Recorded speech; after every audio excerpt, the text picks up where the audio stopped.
Okay, so we're going to start now with chapter 20. And this is referred to as seizing an American empire. And there's all sorts of controversies about this subject, and it almost from the very beginning it's a problem. And the reason for that is that for some recent scholarship, there's a question as to whether America is, in a sense, a traditional empire, in the sense that it resembles something like, say, the Roman Empire or the British Empire, or things that you've probably studied before. Elizabeth Cobbs has a fantastic book called American Umpire, Umpire, and it's a really fantastic look at American foreign policy, the history of American foreign policy, I should say, and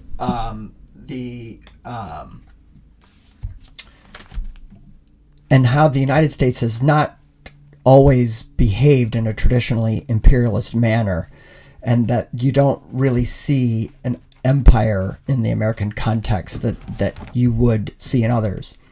Now, that's one strain of controversy, and that's rather recent. Elizabeth Cobbs is a scholar originally at San Diego State University. She's now at Texas A&M, and she's just a fantastic scholar, particularly on history of American foreign policy, a fellow at the Hoover Institute at Stanford.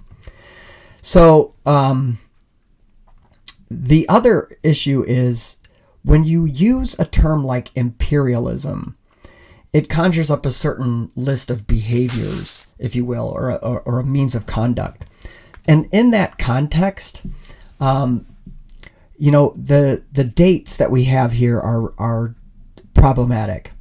So there's a tendency in history, or the study of history, to compartmentalize the narrative into blocks of time, eras, if you will. And so when we talk about American imperialism, traditionally it's that period after the Civil War up until the acquisition of the Virgin Islands in 1917. But if you're an American Indian, imperialism began in 1492, and so we always have to be really careful how we throw these terms around and dates around, because depending on where you're coming from, imperialism has a very long history. It doesn't start at 1865. So as we go through this, we want to remember these sorts of things. So what we remember here is that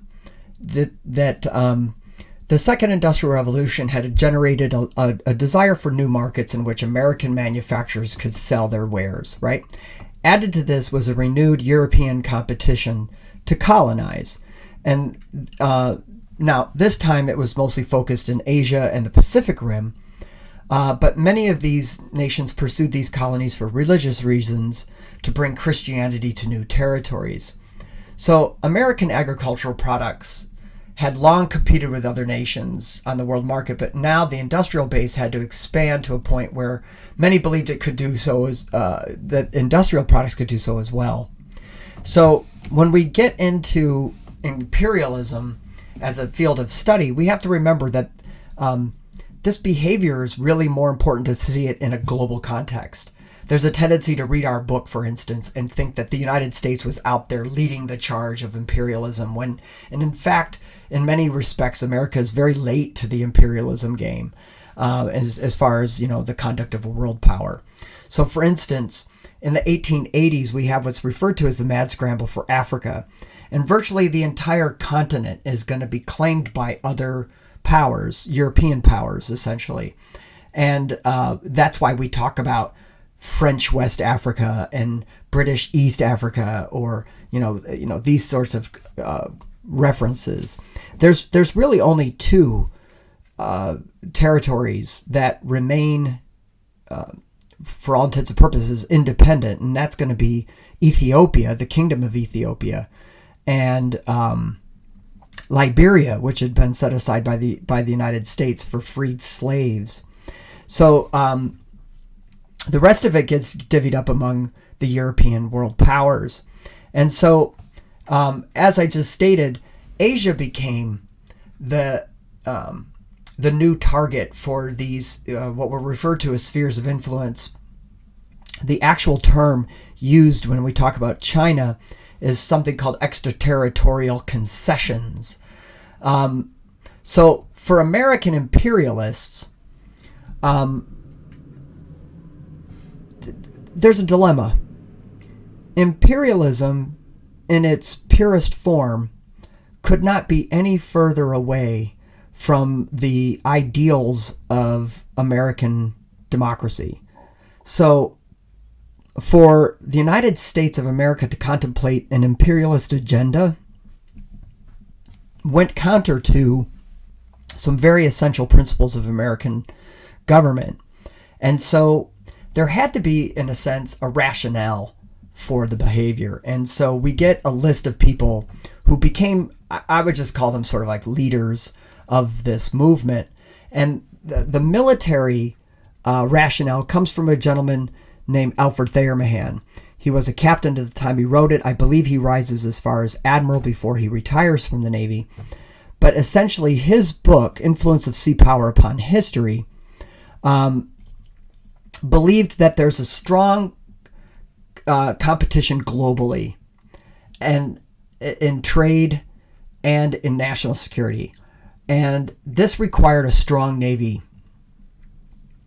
So his book sparks sort of I would just call it a naval arms race that every country is going to get into as far as modernizing their fleet.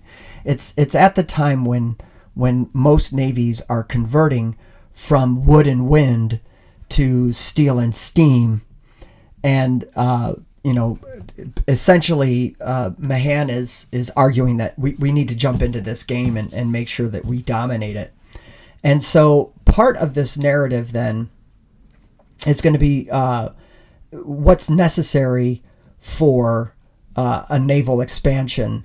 And, he is, in a sense, arguing that in order for our fleets to be secure everywhere, we have to have fleets everywhere and ports that are essentially under our ownership.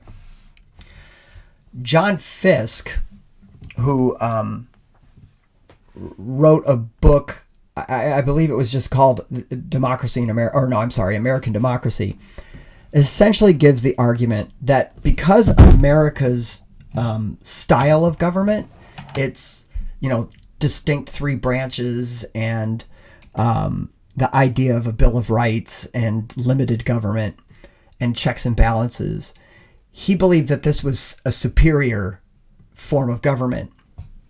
And this comes from a long history of American exceptionalism, going all the way back to its original inference, which comes from 1620, and the idea of America as a shining city on a hill, with Jonathan Winthrop. So Fiske is following in that legacy, and he's basically saying that American democracy is the best form of government, and if more and more places expounded American democratic values, then there would, in a sense, be peace in the world. And we see this, right, even today with our interventions in Afghanistan and Iraq and Syria, right? It's this notion that somehow if they could just be more like us, there'd be peace. Now, Theodore Roosevelt's probably a name everybody recognizes. He's going to emerge into really what I consider to be the first imperialist president. And he does this from a very realist school of thought, which was the dominant school of thought then. And this is essentially that America is demonstrating all of the capabilities of a world power. It has all of the resources and all of the significant assets that would be considered world power status. So for Teddy Roosevelt, this meant we were world power, period. And to not take on that role was to the detriment of the American people. And so Roosevelt clamors for us to essentially assume this role and embrace it, right?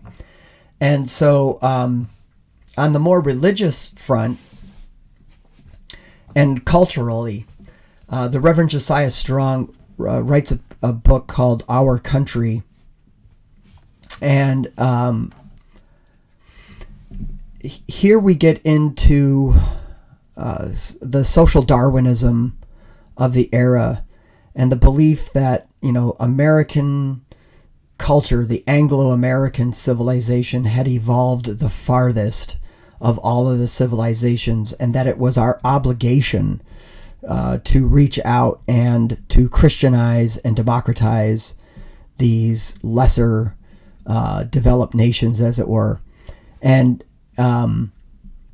this is, very reminiscent of other things going on within the European community about this whole issue of, basically the white man's burden that was articulated by Rudyard Kipling in a poem of that name. And the Americans really sort of latch on to that, which is, pure nonsense, but, becomes an easy trope to articulate. And so the imperialist theory is one that believes that if the world powers, in a sense, divvy up the planet, there can be a sense of peace, because those world powers will constantly be in check of one another, and will therefore minimize or diminish local or regional conflict in order to avoid world power conflict, or a conflict among the world powers. And this, of course, World War I will prove that theory entirely false. So expansion for Americans starts, for the most part, in the Pacific, right? The first endeavor comes with Samoa. Now, I'm going to switch back and forth, but essentially, the first acquisition that we get is actually Alaska, and I'm going to go over that separately because it's a rather unique set of circumstances that don't necessarily meet the imperialist model. But in Samoa, the United States was a very traditional imperialist power here. Samoa provided very nice coaling station space for the Americans. And so the United States, Britain, and Germany all clamored to get control over those islands. And the conversation got very heated, to the point where there was fear that there might be some kind of a skirmish. And so we end up with something called the tripartite agreement, where they essentially divide the islands into three parts: British, German, and American Samoa, which is still an American territory. And this got America's appetite for Pacific areas. And nothing will really articulate American imperialist or exemplify it in the way it did our handling of Hawaii. So the saga, if you will, of Hawaii and America's involvement in it really goes back, multiple decades. So many of you know Kamehameha the Great created the Kingdom of Hawaii in 1790s. In the United States, there's something that starts around that time called the Second Great Awakening, and this created a evangelical Protestant zeal and the idea that you could make the world better by, in a sense, being your brother's keeper. And so American missionaries started to venture out into various parts of Latin America and Africa and the Caribbean. And what happens is a group of evangelicals in New England hear the testimony of a Hawaiian sailor, basically a sailor who leaves Hawaii on, I believe it was a British ship, but I'm not positive, but a number of them that got out of Hawaii, converted to Christianity, and was giving a testimony about how they lament the fact that the Hawaiian people were still, buried in paganism and nudity and all these other, supposedly horrible things. And so they decided to set off in the 1820s or 30s for Hawaii. And these, what are referred to as the missionary families, essentially take over Hawaii. And they convert all the Hawaiians to Christianity. They codify the Hawaiian language. So the fact that Hawaiian is a written language it's almost entirely thanks to these missionary families who codified the language, created a dictionary and all the rest of it, translated the Bible into Hawaiian. And so these missionary families became perceived by the ruling families of Hawaii, known as the Alihi, as pretty vital to their existence. So the royal family of Hawaii and the noble Alihi families asked these missionaries to, in a sense, take over the training of their children. And they did this to a really great extent and created a Hawaiian kingdom that was based largely on the British model. So if you can imagine, by the 1860s and 70s, the role of the missionary families as true missionaries kind of steps back in exchange for educational, social, and political advisors. And their children decide to get involved in different business ventures. So in 1875, the Hawaiian royal families entered into agreement with the United States to import sugar duty free. So land grants had been given to American citizens who were missionaries in Hawaii, giving them the allowance to buy property. And they got into the sugar business. They created sugar plantations. And so what happens is the Americans wanted to sell their sugar to the United States without having to pay a tax on imports, which is called a tariff. So what they did is they negotiated an agreement with Hawaii that in exchange for allowing the U.S. Navy to use Pearl Harbor as a coaling station, the United States would remove tariff restrictions on Hawaiian sugar. And this created a boom in Hawaii.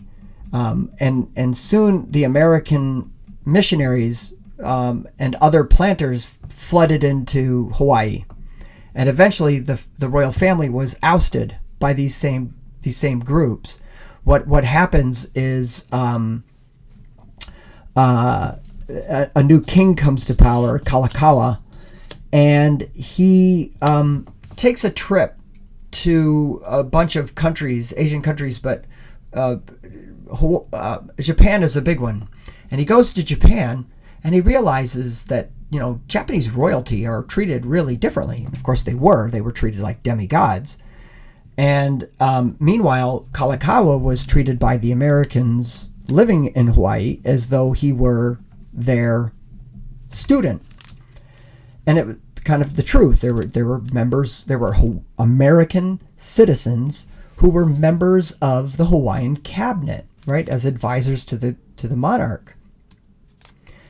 Now, I should preface by saying that the Japanese also wanted Hawaii, and so they were trying to convince Kalakaua that he needs to be respected and revered, and that Japan would welcome him in this role within the Japanese Empire, which, beware of that one.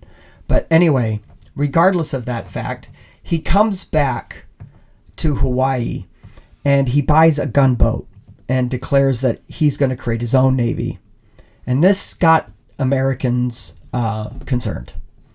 What happened next is that Kalakaua decided that he was going to insist on more sovereignty for the Hawaiian people and the Hawaiian government. So when the Americans approached him to take ownership of Pearl Harbor, right? So not just have access to it, but to actually own it, Kalakaua said no. And this created a problem. So the missionary boys, as they were known, and the American planters there, actually invaded the royal palace and held Kalakaua at gunpoint and forced him to sign a new constitution, which is referred to as the Bayonet Constitution. And so in it, voting rights were restricted only to people who owned property, which in the Hawaiian system meant just the Alihi families and, of course, these planters who were given land grants, which is absurd if you could consider this. And mind you, this is all about coaling stations. The idea that, your ships had to get from the west coast of the United States to the east coast of Asia, and it was impossible to carry enough coal to feed your steam engines. So in these islands, you would have stores of coal, and Alfred Thayer Mahan and Teddy Roosevelt and others are going to argue that you can't just get access to those coaling stations. You need to own these coaling stations. So if you actually go out and study and look up how many American territories there actually are in this period, you're going to see a very long list. And a lot of them are tiny uninhabited islands in the middle of nowhere that were being used either for coaling stations or for guano harvest, which is basically bat crap, right? So used for fertilizers. So all of this is for these sorts of deals here. And the idea of an imperial gamesmanship that's basically, we wanted the islands because of coaling stations, but also because we feared that Germany and Japan also wanted the islands, and we just wanted to ensure that that didn't happen, that if Hawaii fell under anybody's influence, it should be us. And so this becomes rather annoying, right? But essentially, the coaling stations are part of this naval superiority narrative that's being pushed throughout Europe and the United States and Japan. And so Hawaii's ports are desirable in order to increase naval flexibility. So Kalakaua dies under mysterious circumstances. He goes to San Francisco for medical treatment and he comes back in a coffin. And his sister is designated as the heir because he had no children. And we get the reign of Queen Liliuokalani. And she just did not want to rule under the Bayonet Constitution. And she moves to get rid of it.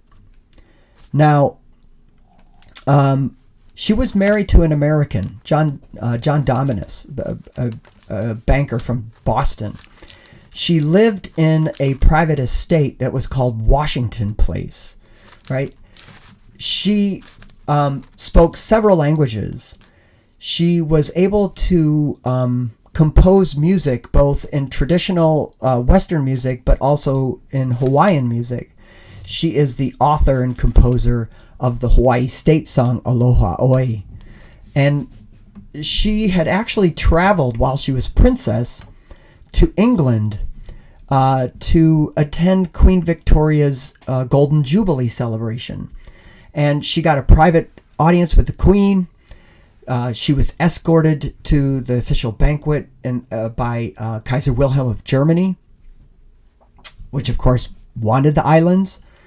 But she was treated like a royal person and not like an American stooge. And she came back from that experience very changed. And on her coronation day, the U.S. ambassador to Hawaii, this is on her actual coronation, came up to her and said, you'd be well advised not to behave like your brother. And, this attitude the Americans had where they felt comfortable talking to people like this, it's troubling, right, to think about it. But anyhow, what happens is when the Queen states publicly that it's her intention to get away from that Constitution and go back to the original government, the missionary families had had enough, and they fomented a rebellion. They called themselves the Committee of Safety, which is a reference to the French Revolution, and literally overthrew the government of Hawaii and imprisoned Queen Liliuokalani in the Iolani Palace. Her surrender notice states that she surrendered to the government of the United States. It's just ridiculous. The ambassador to Hawaii from the United States had actually brought Marines on shore to patrol Honolulu, under the guise that they were there to protect American property and lives, which is ridiculous. He did this. The Queen believed that the United States, when they found out what happened, would do something about it. And when this new government was set up, this was the Republic of Hawaii under the President Sanford Dole. Hello, pineapples. And they sent in a request for territorial status. Well, first President Harrison, Benjamin Harrison, a Republican, and then Grover Cleveland, a Democrat, refused to do this. And Cleveland actually sent an investigator to find out exactly what went on. And he spends about 6 months there. And he does like a 2,000-page typed report. And he basically tells the president, this is illegal and immoral. And these Americans have disobeyed and have essentially rebelled against a foreign government. And the only solution that is equitable and reasonable is to put the Queen back on the throne. When Grover Cleveland wrote to Sanford Dole, telling him this and saying that as president, he was essentially saying to these Americans, look, you are foreigners living in Hawaii. If you don't like the government and don't like the system, well, then your choice is to pack up and move home. But if you're going to live in Hawaii, you have to submit yourself. You have to submit to the authority of the government there. Put the Queen back on the throne. And Sanford Dole said no. And by the time Cleveland could try to get something going, he was done. He was out of office and replaced by William McKinley, who had no such concerns. He never reads this 2,000-page report, and instead annexes the Hawaiian territories immediately after the Spanish-American War because of the valuable nature of the port facilities there. So if you ever watch it, PBS had a documentary called Hawaii's Last Queen, and it just breaks your heart, and it makes you ashamed to be an American. Now, Alaska is a slightly different thing. We buy Alaska, $7.2 million for the entire state of Alaska, which at the time was referred to as Russian America. The Russian government was in need of money.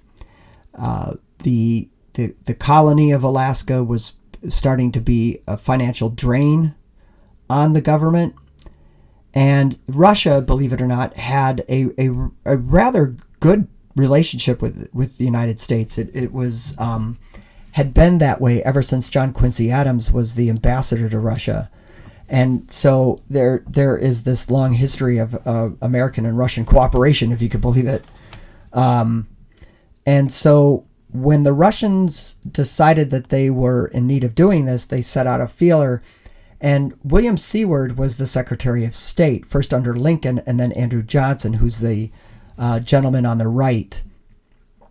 Seward is the guy in the middle. And essentially what Seward decided was that if we didn't buy Alaska, Britain or Germany or Japan would get it, and he needed to keep this out of their hands, right? So it was a way of getting Russia out of the Western Hemisphere, which again is kind of like a reference to the Monroe Doctrine, which basically wanted all European powers out of the Western Hemisphere. And so what happens, of course, is that some people, because Alaska is, technically within the North American continent, that it's really a question of finishing Manifest Destiny, which is the idea that the United States should dominate North America from the Atlantic to the Pacific Ocean, that it was in a sense called for by God himself or herself. And so what happens is it's seen as a complete boondoggle. This is 1867. So to a lot of Americans who just got out of the Civil War, the idea that you'd spend $7.2 million to buy some big chunk of ice in the middle of nowhere just made people call it Seward's Folly. Or Seward's Icebox was another popular reference. And so what happens is, of course, that's 1867, and then in the 1880s, we're going to get the Klondike Gold Rush, and of course, everybody shuts up after they realize there's gold in them thar hills. So the taste for expansion really gets a lot of its start in the Alaska experience, and so you see our little document here, our new senators from Alaska are a Penguin and an Inuit Indian. So now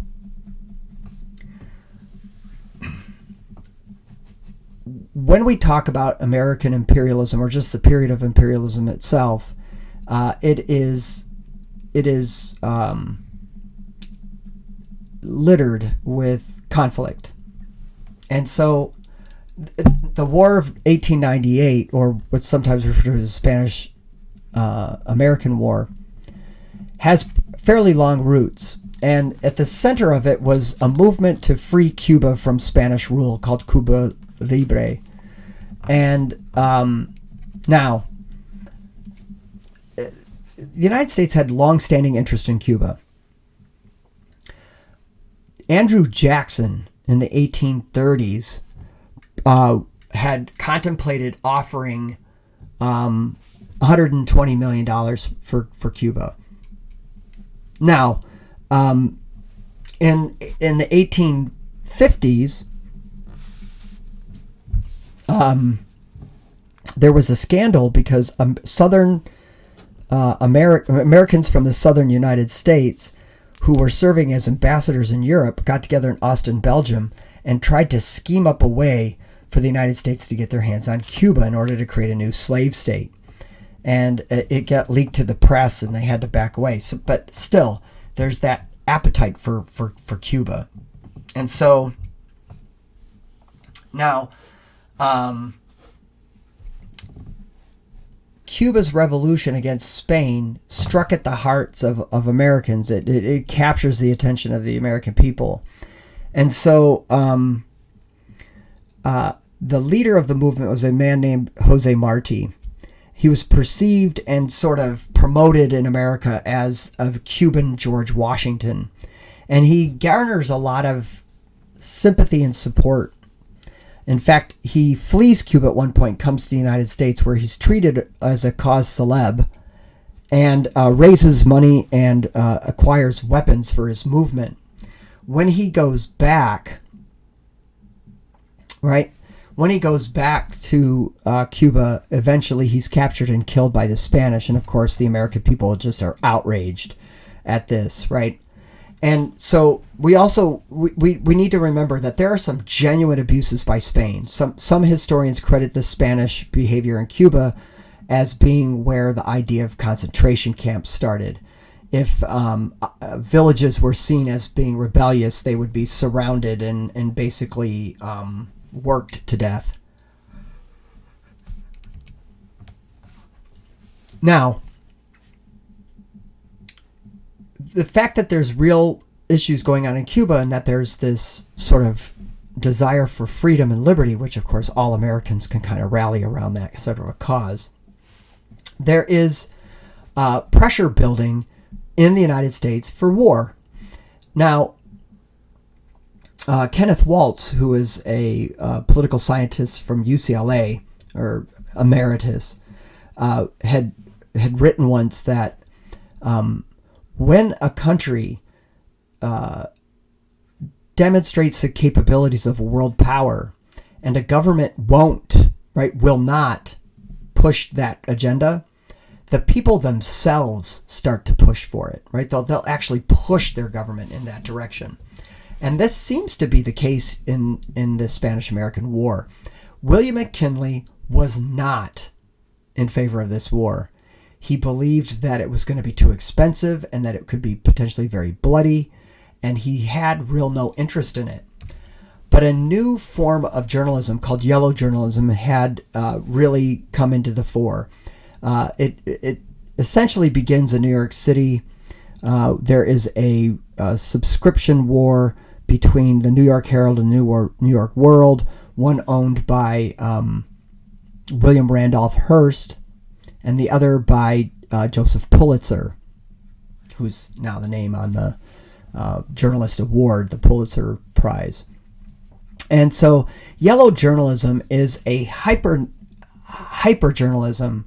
There's some truth at the minute of it, but it's way overblown and exaggerated, and it's done simply to capture people's attention, and by that token, increase subscriptions to the paper. And so the abuses in Spain are not going to be reported as just, the horrible abuses that they were. They're going to be embellished and romanticized to the point where it creates an almost hysterical response against the Spanish government in the United States. Americans were going to latch on to that. So McKinley wants to avoid everything. McKinley is not a very powerful person. Teddy Roosevelt said that, William McKinley had the backbone of a chocolate eclair. And so, while he was really not in favor of the United States, he really didn't want to, get into it, right? So what happens? The United States tries to inject itself into the Cuba Libre crisis, and they ask Spain to allow the U.S. to step in and be the mediator, of this deal. And of course, the Spanish reject this. Spain's already a world power. It's been a world power since, the late 1400s. And they really don't have any tolerance for this upstart United States. Well, hostilities grow, and the U.S. government decides to send the USS Maine into Havana Harbor in Cuba to, quote-unquote, monitor the situation and to be there to defend American people and property. Now, while it's at port in Havana, an explosion on the ship sinks her with over 200 sailors on board who perish. Now, the American government immediately suspects sabotage, and so they claimed that there was a mine in the harbor to cause this explosion. The Spanish government sent investigators to Havana and concluded that there had to be some sort of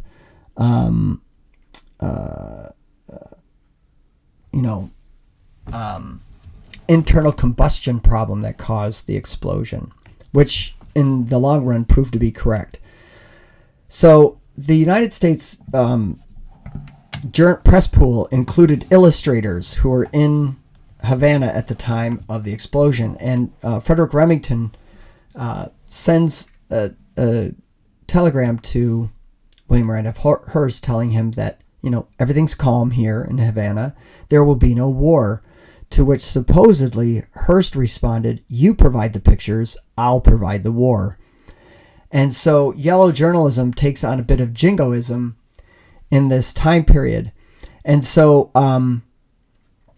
what happens is there's a banner on one of the newspapers that said, "Remember the Maine." And it becomes this jingoistic trope. Remember the Maine, to hell with Spain. And so what happens is the Americans start to clamor for war. Not the government, mind you, right? The American people. And then newspapers got their hands on what's referred to as the Delome letter. And Delome was Spain's ambassador to the United States. And he had sent a cable because the government back in Madrid wanted to know just how strong was this anti-Spanish sentiment and this drive for war. And the Spanish ambassador really makes a miscalculation. So first of all, for the Spanish ambassador, if you don't have access to the things you need, well then, you can't do it. And so he writes in his letter that essentially William McKinley doesn't have the spine, right? That he just doesn't have the guts to declare war. So there won't be a war. Now, first of all, you probably shouldn't be saying that about a head of state. But secondly, the President of the United States doesn't declare war. The Congress does. So the fact that one man is going to stop a Congress from passing a war resolution, this seems absurd. But anyway, the Delome letter gets leaked to the press, and everybody gets upset. The American people just get furious, right? And a sequence of events happens, and of course, we are now at war. Now, Teddy Roosevelt at the time was the Assistant Secretary of the Navy, and he had actually told Captain Dewey to move his ships closer to the Philippines so that in case of a war, he could run in there and destroy the Spanish fleet. Now, the Spanish fleet was still mostly under wind and wood. And so now the quote-unquote splendid little war that John Jay called it lasted about 114 days and marked the finale, if you will, of Spain's overseas empire. So on April 30th, Commodore Dewey of the United States destroyed the entire Spanish flotilla in Manila Bay. And once he finished that, Dewey relied on a Filipino guerrillas to hold down the islands until a contingent of American troops could arrive. So it's said that Dewey was able to complete his task with the loss of only one sailor, and that was because of heat stroke. So it was this unbelievable endeavor, right? At least from the American perspective. So that Spanish inferior technology really allowed the Americans to make quick process of the whole thing. And then these Filipino freedom fighters were under the leadership of a guy named Emilio Aguinaldo. And Aguinaldo is operating at this point under the assumption that the United States were going to fight to free the Philippines from their Spanish oppressors, and had no idea that there were long-term designs by the United States on the Philippines. And when he does realize it, he goes for it, and we'll talk about that in a moment. Cuba is another quick campaign. It really is pretty speedy. The people of Cuba rise up in a popular revolt against the Spanish, and so the Spanish are quite literally surrounded by enemies. And so I call this an overcrowded moment, and that's because Teddy Roosevelt quits his job, forms a regiment called the Rough Riders, and goes to Cuba as a colonel. And when he does this, he talks about his moment in war as his crowded moment. But in reality, the military endeavor was really lame. So way more people showed up than we needed. They're put in uniform and set aside as reserves. And, you know, it's just kind of a mess, to be honest. But Roosevelt goes out into the Battle of San Juan Hill, and called it his crowded moment, like all these things happening all at once. I call it overcrowded because so many people volunteered to fight in the war that there was just all kinds of logistical nightmares trying to get this mass of humanity transported to Cuba. So the Rough Riders become this legendary group that Roosevelt leads. Most of their horses didn't get there, so they were more like rough runners. But regardless, it makes Teddy Roosevelt a national figure and will lead to his election as the governor of New York in 1898. So the war goes so well that the Marines are able to be diverted to Puerto Rico, which also had a rebellion against Spain. And so the United States jumped right on board and went ahead and took care of that. So once the United States acquires the Philippines, right, and it really wakes a lot of people up. They just can't believe that the United States is essentially a world power now. That this nation that was formed by former colonies now owned colonies. And this debate becomes quite an issue, right? So most Americans were triumphant about this. They thought this was great. We now have an empire like everyone else. It stretches into Asia.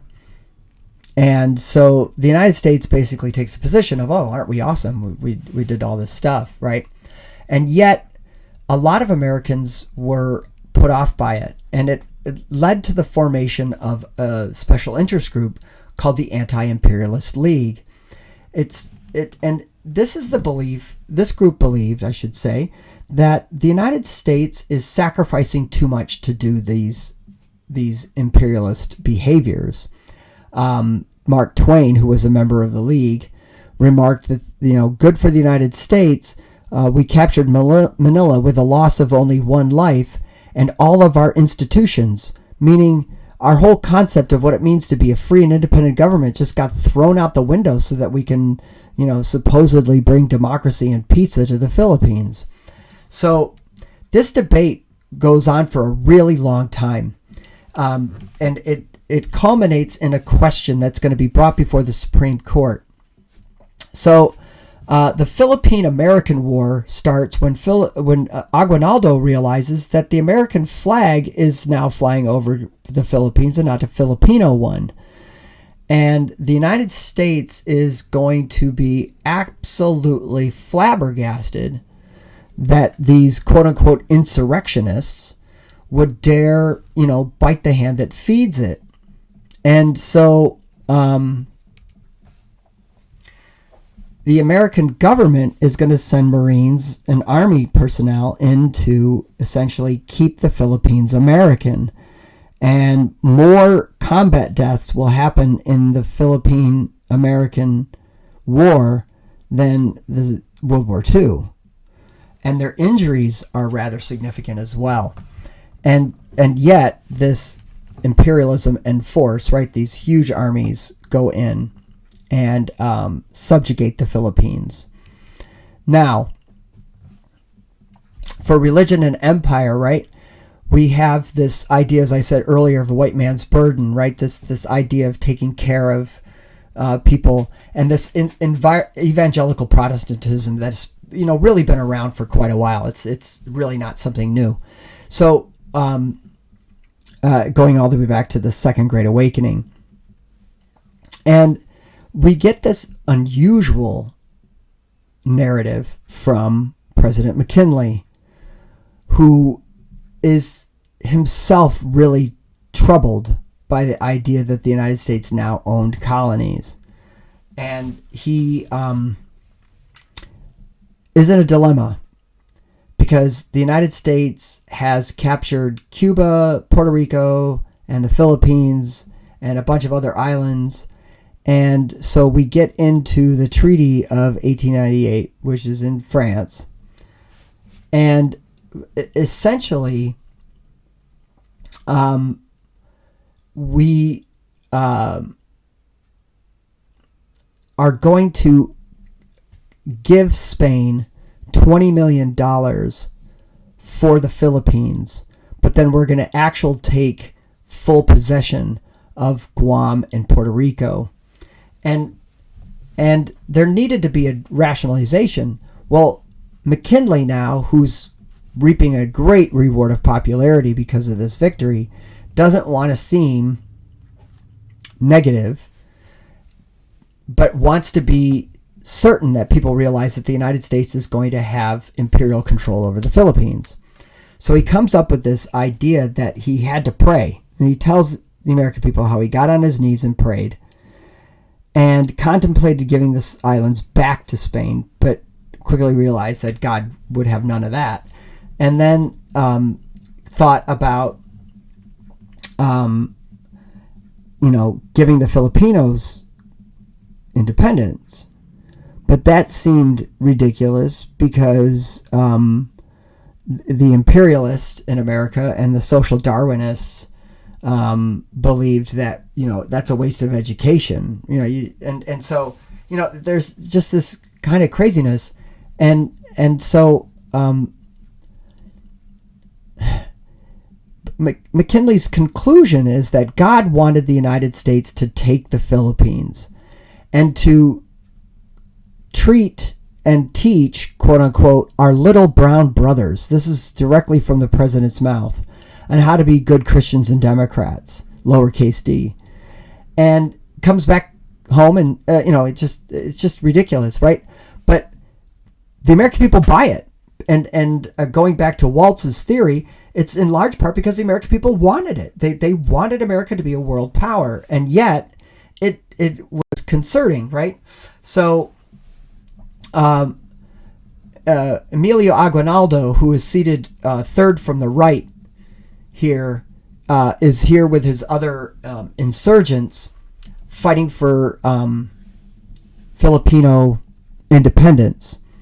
Now you get a look at just how vast the empire in the Pacific was. All these little islands that you see here are little pop squat things that we took over for coaling stations or guano deposits or for naval stations, or just having access to large markets like the situation in the Philippines.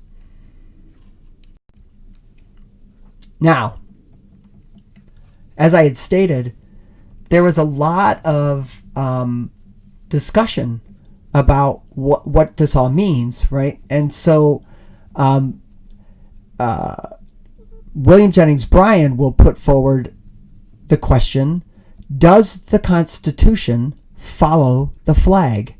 Meaning, when the United States conquers a new territory, do all the rights and privileges and structures of the Constitution sort of get applied to that new territory? And it's going to be these deep questions. But the reason why it comes in there is because a lot of Americans begin to realize that we're violating a lot of our own principles of government, and the whole idea of autonomy and self-government and freedom. And so the American people want to sort of ease their conscience. So there are a number of things that happen, and I'm not really interested in specifics really here, but I just want you to get a look. In the Philippine Government Act, the United States basically says, hey, look, we're gonna we're going to develop the Philippines into an independent country. And this is the white man's burden put into law, basically. And William Howard Taft, future President Taft, will be appointed as the Governor General of the Philippines. And he's going to really take it upon himself to try to improve conditions in the Philippines. And, you know, to this day, there's some controversy about whether that was a noble thing or a hegemonic thing. In the Jones Act and the Foraker Act, the Jones Act basically said, hey, look, you know, you guys are going to have the protections of the Constitution, but Filipinos, you're going to be independent in 40 years. And Puerto Ricans, you're going to have your own constitution, and you get all the access to the continental United States you want, which is basically carrying an American passport. And so in Cuba, the Cuban Constitution gets drafted, and we, in 1901, draft something that's going to be called the Platt Amendment, that we insisted Cuba add to its constitution. And it basically, in it, the Americans are going to, in a sense, light up some marijuana or whatever, right? And we're going to chill out, but take over Cuba's inner workings, not by direct imperialism, but indirect imperialism, something referred to as suzerainty. And so Cuba had to amend its constitution that said that Cuba could not engage in any foreign policy that ran contrary to America's national interest. Imagine that. And it stays in the Cuban Constitution until the 1930s, when FDR, as part of his good neighbor policy, tells the Cuban government that they should just take that amendment out. And then the sort of final imperial acquisition is the purchase of the Virgin Islands from Denmark. And this is during World War I. And the interesting dynamic here is that Denmark had vocalized its desire to sell the islands. And the German Kaiser Wilhelm was married to a princess of Denmark. And so the United States government became terrified that Germany was going to buy the Virgin Islands. And then we were going to find ourselves with the German Navy right in our front yard. And so Wilson quickly snatched them up before the Germans could even have a chance to bid on it. And, you know, this is considered the last of them. Well, these things were done in the context of a series of Supreme Court cases called the Insular cases. And they started in 1900, went until 1922. It's about 24, 25 opinions, pieces, or cases that go in. And this question of does the Constitution follow the flag gets brought before the court. And it was initially over economic things, primarily a tariff, right? In other words, if a product is coming from the territory of Hawaii to California, say, does it have to pay a tariff? Is it an imported product or is it an American product? And so the Supreme Court essentially said that the Constitution does not automatically apply. Now, what that means is that when the United States takes over a territory, in other words, plants its flag in a new territory, the rights and privileges of the Constitution, which includes the Bill of Rights, does not apply automatically to that territory. In fact, the court said that the rights of citizens only apply when those citizens have, in a sense, been granted those privileges by the Congress. In other words, the United States Congress has to actually pass a law saying that the Constitution applies to an area. And this has very long implications. And so what happens then is these laws that you see that we just looked at here are all actions taken by the government to put the Constitution in effect these places. So the Foraker Act gives Puerto Ricans citizenship in the United States. They could carry two passports, as it were, right? they are a commonwealth of the United States, right? Hawaiians will be given citizenship. Now, we shift gears to a little bit here. So as far back as 1853, Commodore Matthew Perry had sailed to Japan to force its acceptance of items from Western markets. By 1895, Japan had begun to expand by defeating China in the First Sino-Japanese War, taking several islands, and more importantly, revealing China's weakness against aggression. The Chinese Navy was just non-existent. And acting on this new revelation, Germany, Russia, France, Great Britain began dividing China into markets for their expansion, what I refer to as extraterritorial concessions. And so this meant that essentially in these spheres that were created in China, Chinese citizens could actually be put under foreign law. So this is where we get, for instance, Hong Kong, right? Macau and Shanghai and other places, right? Even the Japanese are going to have a concession in China. And so the United States gets to this late, right? Because once we establish ourselves in the Philippines, these spheres of influence have already been claimed by a large number of the powers. And the United States, fearing that they are going to be excluded or locked out, right, decided to issue what's referred to as the open door policy. And this is from Secretary of State John Hay. And essentially, it said that no matter who has which concessions, all nations should have open access to all parts of China. And more importantly, the United States insisted that everyone must recognize and support the notion of Chinese sovereignty over all territories. And this is being done because the United States feared that a weakened China will not be able to check Japanese imperialism. And the United States, seeing the Pacific as a balance of power struggle and this idea of spheres of influence, and so the open door policy goes into effect. Right? So America wanted Asia markets, and it wanted equal access to all the powers that are in China. But more importantly, this Chinese territorial integrity was meant to keep China strong enough so that it could be a balance against emerging Japanese power. Now, the Boxer Rebellion was essentially when the Chinese nationalists basically got sick and tired of living under foreign domination. And because they perceived their government as too weak to do something about it, they rose up against it. And so the weakness of the Chinese imperial government, there was a dowager empress who wanted to preserve the throne for a grandson, Puyi, who was only 5 years old. And this very weak government there made it susceptible to outside intervention. And so when these Boxers rose up, they killed a number of Europeans and Americans and damaged a lot of foreign property.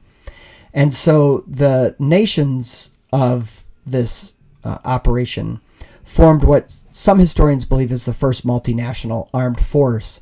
And I have a problem with that because if you look at Persian armies and Roman armies and all this other stuff, it was rather multicultural, multi-ethnic.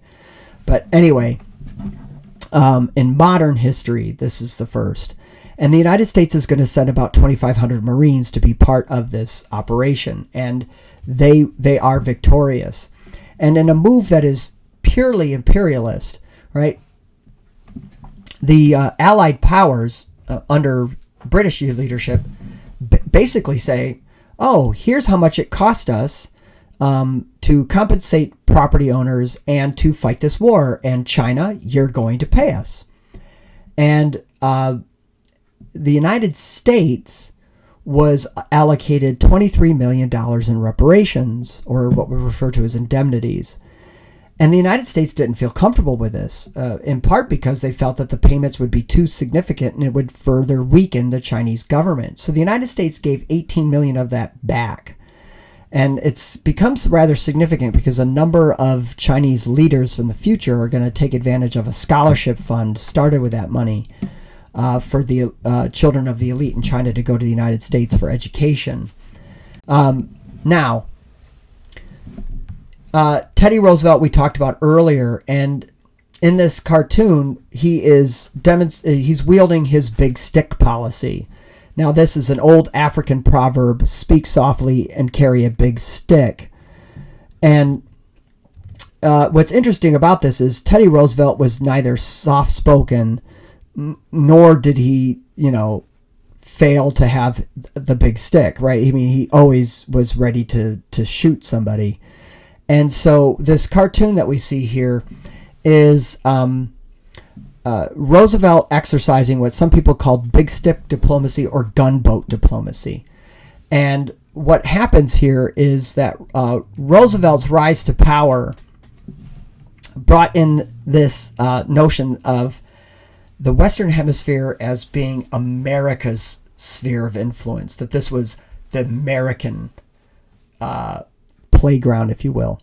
And the Monroe Doctrine in the 1800s had spoken about all European powers needed to stay out of the Western Hemisphere, and this was done in large part to allow for American Manifest Destiny to take place. Roosevelt's first priority, however, was the Panama Canal. And this was because this conversation had been going on for a long time. In 1853, the United States and Britain signed an agreement saying that they would build it together. And then in 1900, there's another agreement where Britain says, oh, America, you go ahead and build it, but we want access to the canal. And this becomes a really big issue. And what happens is the United States approaches Colombia, which owned Panama, for a deal to build a canal. And they offered the Colombians $25 million and then an annual payment of, I think it was around $100,000 or $200,000. The U.S. Senate ratified it, but the Colombia Senate rejected it. Roosevelt was incensed, calling him a bunch of damn dagos, just all kinds of racial slurs and all this other stuff.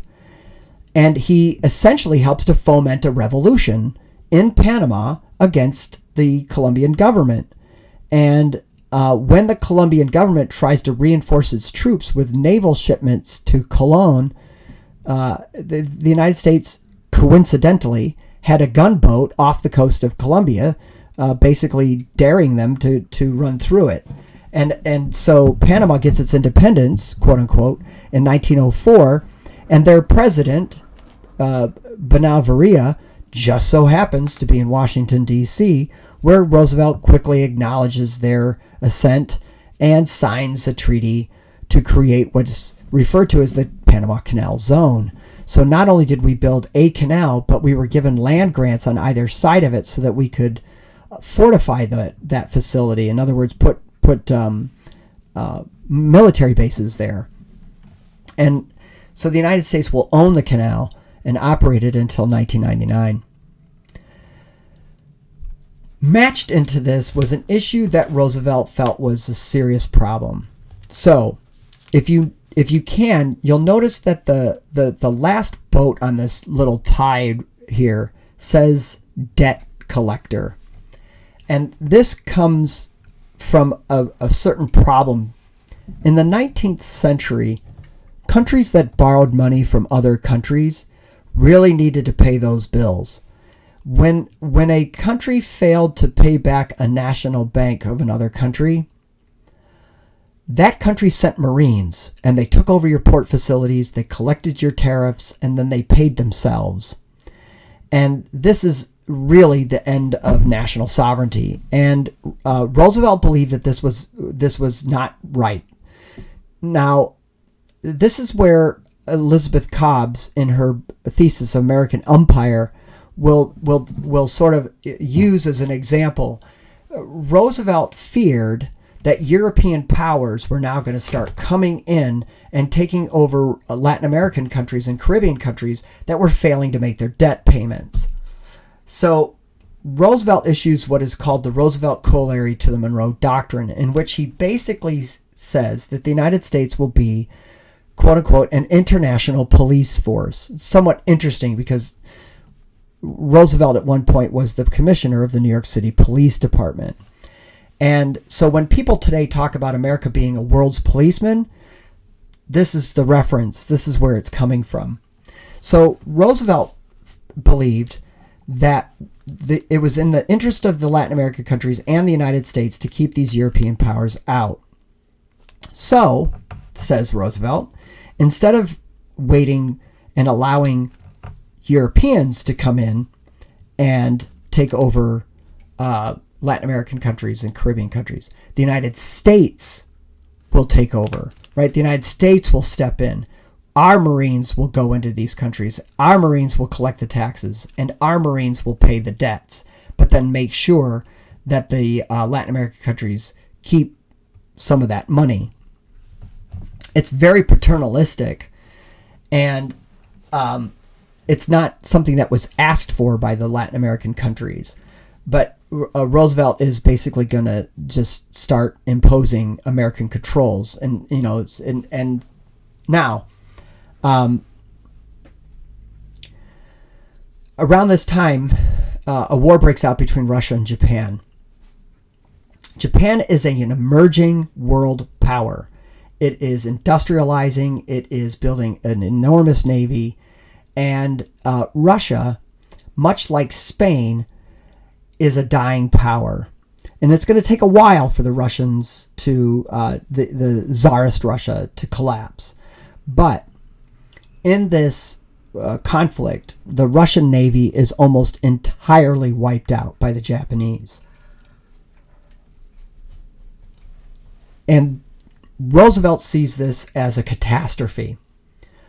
And so Roosevelt offers to mediate, and we get the Portsmouth Treaty to end the war. And in it, he tried to do it so that neither party came out of it with a dominance. And it was meant really to try to keep the Russians in their world power status, hoping, of course, that they would stabilize, team up with China, and be a balance with the United States against the Japanese. And so this, of course, doesn't happen. Now, in the United States, the San Francisco School Board decided to kick out all the Japanese students, and therefore pretty much anybody who was Asian, out of the schools. And Roosevelt thought that this was ridiculous. He was absolutely pissed off.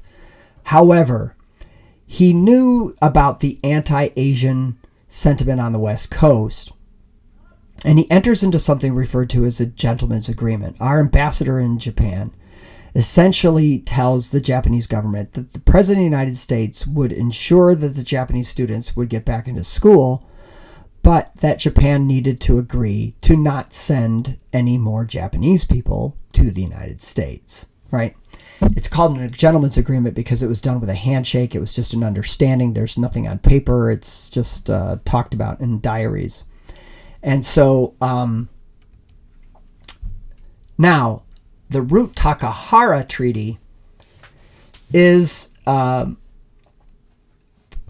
of what Roosevelt and other realists believe is this balance of power and spheres of influence. So now in this idea here, right, the United States essentially recognized Japanese hegemony over the Korean Peninsula and the island of Formosa and a couple of other minor islands. The Japanese, in turn, recognized American dominance and ownership of the Philippines, Guam, and Hawaii, and a number of other those islands that were in the previous map that we saw. Roosevelt believed that this would create a balance of power. The Japanese would accept their sphere of influence. The United States would have their sphere of influence, and everybody will be just fine. And of course, that's eventually not going to be the case. So when Roosevelt leaves office in 1909, he's replaced by his hand-picked successor, William Howard Taft. And Taft was not Roosevelt. And even though he was Roosevelt's hand-picked successor, he was troubled by the idea of Americans behaving in an imperialist manner.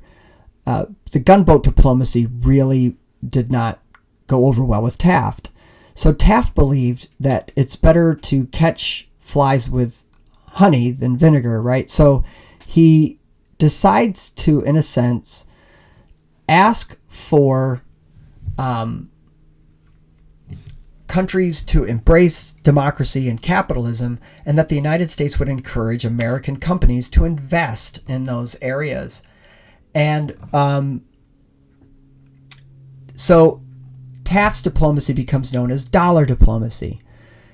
And it was thought to be a gentler approach to America's foreign policy, particularly in Latin America. And so what happens is American companies are influenced to go. Well, the biggest contributor is the United Fruit Company that goes into the region, as you see it in the map here, and starts to build a bunch of, buy up a lot of land for banana plantations and other fruits. And what happens, of course, is it drove up the price of land and pushed a lot of poor people off their properties. And so it turned Latin Americans into low-wage workers for American companies in their own countries. And it builds up a resentment there. And eventually the people rise up and demand new governments that will be more responsive to their needs and not the needs of the other countries. And so revolutions happen, new governments come to power, they start to, in a sense, nationalize territory, something that's referred to as land reform, but it's really just land redistribution. And of course, United Fruit Company and others go to the State Department and tell them, hey, you encouraged us to go there, and now our investments are being lost. And so Taft ends up sending Marines, right? So Teddy Roosevelt sent Marines because he wanted to pay off debts. Taft sends in Marines in order to protect American investments. So these governments get overthrown and an American-sponsored government takes over, and we get this series of thug governments that are just there at the bidding of the United States and the United Fruit Company, and so they're called the Banana Republics, which is where the store gets its name. If you were in the late 1970s and 80s, when the store first started, all the stores were decorated to look like a tropical jungle. It was meant to look like you were in some sort of Central American rainforest. And so this is a reference to this time period and this policy. Well, Taft leaves office after just one term. It's replaced by a Democrat, Woodrow Wilson. And Wilson's effect on foreign policy is much more significant. A lot of what we do today in foreign policy comes from what is referred to as Wilsonian International School, or the liberal school. And for Americans, it's referred to sometimes as missionary diplomacy. Wilson's believed by some historians to have suffered from messianic complex, and I'll go over that a little bit in the next unit. But Wilson was a member of the Anti-Imperialist League and believed that America needed to behave better, right? That it needed to be more noble. A very devout evangelical Protestant, Wilson believed that the United States had to set an example, and that we had to be that shining city on a hill that Jonathan Winthrop talked about, and that Reagan will talk about himself. And so Woodrow Wilson changes the way America operates, right? And so he, however, is going to end up sending Marines as well. And this really becomes known in the 1913 Mexican Revolution. And in this, many of you have probably already studied this, but essentially, Mexico's dictator Madero, was being challenged by three different armed groups. One led by Huerta, one by Carranza, and one by Pancho Villa. And what happens is the Hueristas are able to take over the government, and they take Madero out and they execute him and take over the government. Well, Woodrow Wilson just thought that was disgusting and very undemocratic. Now, coups have happened all throughout history, but prior to Wilson, America operated under what most governments did, which is something called a de facto recognition. Whatever government was in power, that's the government you dealt with. If you didn't like it, you might arm rebels or you might do something. But as far as recognizing the regime, you always recognize whatever government held power. Wilson changes this for good. And now Wilson refuses to recognize the Mexican government under Huerta because he believed that they obtained their power illegitimately.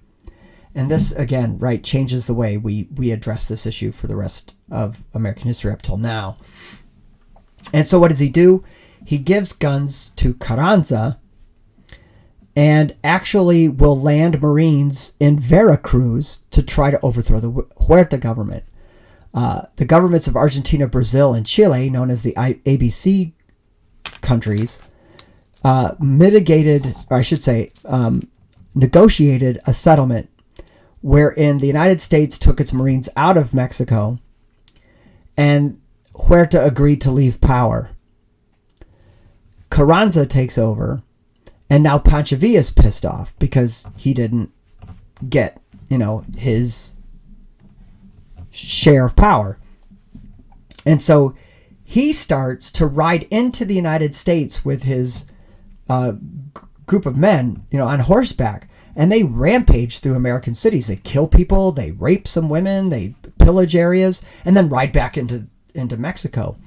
At one point, 17 American engineers are on a train in Mexico that Pancho Villa and his men take over and execute these men.